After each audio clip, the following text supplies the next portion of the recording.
Yes, I say, pampering on a smile. Hers surpasses my own with a smile that can cure cancer. Right this way. Mr. Moon has been expecting you. I'll show you to his bureau. She springs up from her seat and rounds the desk, leading me through the atrium. Her all-white, skin-tight bodycon dress practically camouflages with the immaculate interior of the building. I shoulder my bag, my thumb running along the strap thoughtfully. Whilst we journey to the peak of Lex Luthor's building, I might as well make it worth my time. So how long have you worked for Zenith? Only 2 years, she says with an elastic smile that just seems robotic. Not fake, but not natural either. Have you ever met Orion? The CEO himself? She snorts, staving off any hint of condescension.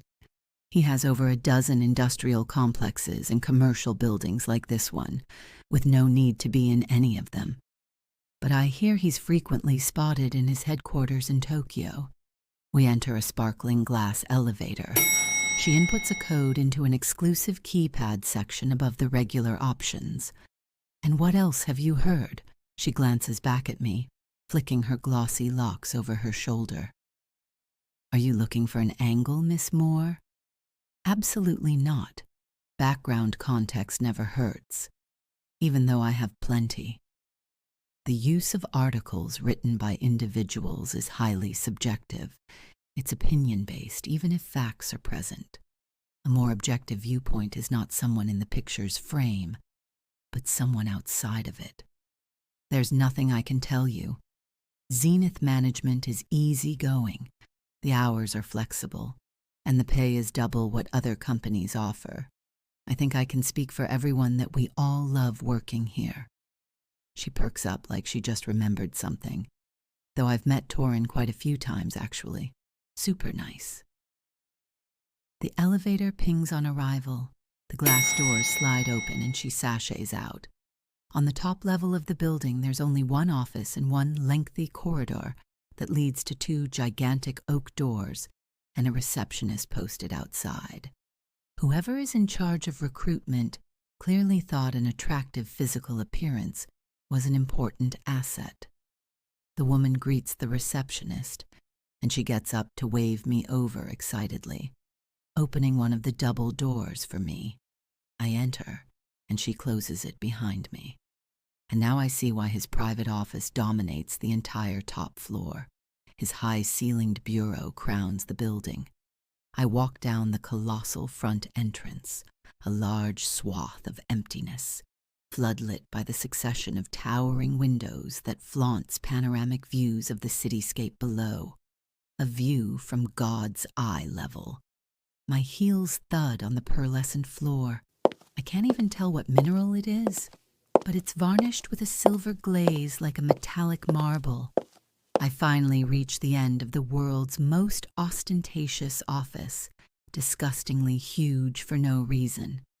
Nothing to fill it but his ego, apparently. I make my way to an arc-shaped desk of black onyx, and behind it is a man that's not Orian Moon. Good day, Miss Moore. I am... Orian Moon, the COO of Zenith, his second-in-command who also happens to be his brother. Guilty. I'm his number 2 at home and in the workplace. His smile eases into a somber look. I know you were expecting my brother, but as you can imagine, he's a very busy man. But there's nothing that you can ask that I can't answer for him. That is true, so I suppose it isn't a wasted trip.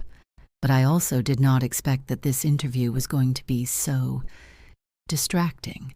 I mean, I have seen pictures of him online, but that's nothing compared to the real thing. Those thick brows affixed to a sculpted face like God really took his time with him. With half-domed cheekbones that complements his craggy jaw, angular and hard. A line forms between his brows. Damn, I've been quiet for too long. Not wasting time, I say. So with this recent development, a scandal that is dragging Zenith's respectable name through the mud, I notice the stock prices took a little dive. They'll triple by the time the day is done, he says with cold certainty, like a mask, was removed to reveal the businessman beneath it. The legacy that Zenith has fostered won't ever be tainted by the actions of one man. I open my bag, slipping out my notebook and pen. So you don't deny the claims? Of course not. It doesn't affect the way we do business. Our shareholders and investors were steadfast to extend support. Just because one apple was bad does not mean the entire tree is. Quoting him word for word, my lips pull into a taut line. Well, this brings into question all the other past accusations against Zenith and the cases that were mysteriously dismissed. Scandals which were slander, he refutes, and the evidence, barely circumstantial, was thrown out because it wasn't true. Zenith owns a tech company which, allegedly, was siphoning money to offshore accounts, a bunch of LLCs and shell companies that turn up profits don't match. On July 5th, 2015, a civil action alleging tortious interference with contractual relations was initiated against the Zenith Corporation, with allegations of illicit activities, not to mention other past scandals involving Zenith executives accused of crimes of the same ambit as the late Lionel Collins. All cases miraculously tossed. That tells me you're well connected and Zenith has a high-powered team of lawyers. Alternatively, we are blameless of any accusation. That's why they never made it to trial. Miss Moore, we live in a ruthless world. If they can't reach the top, they are glad to drag you down to the bottom with them. So, you can write that down so you don't forget it. I look up with a scornful smile. I never forget. My eyes dart to the notepad. No, this is just my process of collecting evidence. I do this when I have my sight on another crooked corporation, throwing money to hide their infidelity. Torin laughs again, but this one sounds threatening. Careful now. You don't want to be a problem. My brother hates problems. And let our past be a testimony to how I take care of problems. They just disappear. Next chapter. Hunched over the dinner table with a stack of new intel correlating to Lionel's death and the recent expansion of Gaza's business from one corner of the world to the other. It's not all a front since he actually owns legit businesses. But that's all for show to cover the illegal ones or using them to funnel dirty money through them. The man is more slippery than a snake. No charges stick. Quite like another entity. Callum strolls into the room, moving to stand behind me. He pecks my temple and skims over my work from my shoulder. His one hand on the table and the other is rested on the back of my chair. You're really going after them. And this time with permission. I snorted. Not that I ever needed it. Oh, and how did your meeting go with Mr. Big Shot CEO? Shuffling through the stacks, I say, it went. Bitterness leaking into my tone. I never met Orion, not yet. Instead, I interviewed his brother. Torin, the COO, my head bobs. I slip out a particular document. Yeah, super charming, even when issuing threats. Callum darts to my side, gawking down at me. He did what? He warned me against being a problem, vaguely referring to how he made former problems disappear. His face twists into a scowl. That son of a bitch. I dismiss his anger with a flap of my hand. Oh, relax. How many death threats have I gotten? I shake my head, focusing my attention on the document. There's too much heat on them already. They wouldn't dare touch me. My death or disappearance would raise too many questions. Callum plucks the document from my hand. I grab at it, but he raises it well above my head. This is Zenith, not some small-time wannabe. If anyone could neutralize a threat quietly, it's them. They're a bunch of gangsters in suits. I reach for the paper. Then help me bury them. It's impossible. I arc a brow at him. Only if you believe it is. Anything? Nada. Callum slumps against the chair, glaring at his laptop. I have cross-referenced all the cumulative data that I have, trying to find the nexus with Gaza. And you? Fresh out of ideas, I place my phone face down on the table. No one will talk. That would be signing their own death certificate. I release a pent-up breath. If only we could get hold of his phone to see who Lionel was talking to in the last 24 hours to ping it, and triangulate that from the cell towers nearby to pinpoint his exact location before time of death. He was found dead in Gaza territory. I doubt he was killed there. I look back at him expectantly. His eyes widen with mock confusion. What you looking at me for? You know that the Fed seized all his personal effects. It's probably locked up in some evidence vault somewhere. He shifts to one side.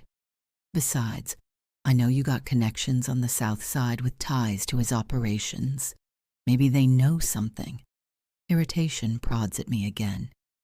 They're the ones that won't talk, even with a substantial bribe. Callum quirks his brows. Money ain't worth much with a split neck. I slide over a folder, flipping it open, examining the picture of Torin shaking hands with a politician. I notice that Torin is very hands-on for a COO. Most people belonging to his title have other people to manage the ins and outs whilst they supervise. But Torin is on the ground. I sift through the folder. He attends charities, fundraisers, corporate summits, even makes a few local appearances. A pensive look draws Callum's brows together. What about Orion? The most elusive, camera-shy CEO ever. I close the folder. He only attends the most imperative meetings and pivotal transitional assemblies, a few high-profile press conferences when announcing some kind of big business venture. I hold up the folder. I have an abundance on Torin. I drop it on the table, swapping it with a pathetically thin file. All I have on Orion is generic pieces, fawning over Zenith for their new Go Green initiative and their foundation on... My ringtone interrupts me mid-sentence. I pick up my phone, looking at the no-caller ID. A burner phone. A smile grows on my face. It looks like someone took the bait. The following day, I meet with one of my confidential sources, Ernesto Juarez, a gangbanger but a solid dude. Every piece of information he's given me has been nothing but gold. I stand at the end of the pier, overlooking the still water, a small duffel bag in my hand. Heavy footsteps thunder towards me, hurried and anxious. Ernesto sidles my flank, flicking his nose with his finger. He glances at me sideways, giving me a quick scan. You got what's mine. Don't insult me, I say lightly. You know how it goes. I heard chatter that something big is going down, he says, getting straight into it. I have close friends that are higher-ups in Gaza's cartel. We go way back. Word is that Gaza is pissed. He got nothing to do with that dead Wolf Street cat. But he's in bed with the punk, and so is his boss. I look back at him. Orion Moon? Gaza is coming through in his yacht, his portable fortress. He doesn't travel any other way. He practically lives there. There's a big meet coming up. This bust caught Gaza unwanted attention, also undermining Mr. Moon's leadership. So the CEO dude wants to broker a new alliance and make amends on their part, collaborating to hunt the fool who actually shot him, setting him up by planting Gaza's drugs in his trunk to expose their connection. This is big, shock spiking my adrenaline. Even if he was dirty, would he risk showing face like that? He's been untouchable because he's never seen, nowhere linked to the crime. Exactly. He shoves his hands inside the pockets of his baggy denim jeans. This little debacle forced his hand. It's either make amends or lose a good supplier, losing out on whatever percentage profit he was getting for trafficking his shipments. I shake my head in disbelief, though it did make sense. You sure about this? that your homeboy's intel is solid. He scoffs at me. Don't insult me, he quotes, poorly mimicking my voice. I held up my end, senorita. When's the meet? Gaza's yacht arrives tomorrow night. Location of the meet? Unknown. He rolls his shoulders, but I can get it for you. I outstretch my arm, dropping the bag at his feet. I shoot him a wink, turning to walk away. Sabes que estás loco, he says to my back, but I have a thing for crazy. And going after Gaza or whoever you're targeting, you're going to find yourself on the wrong end of a casket. I smile to myself. So I'm told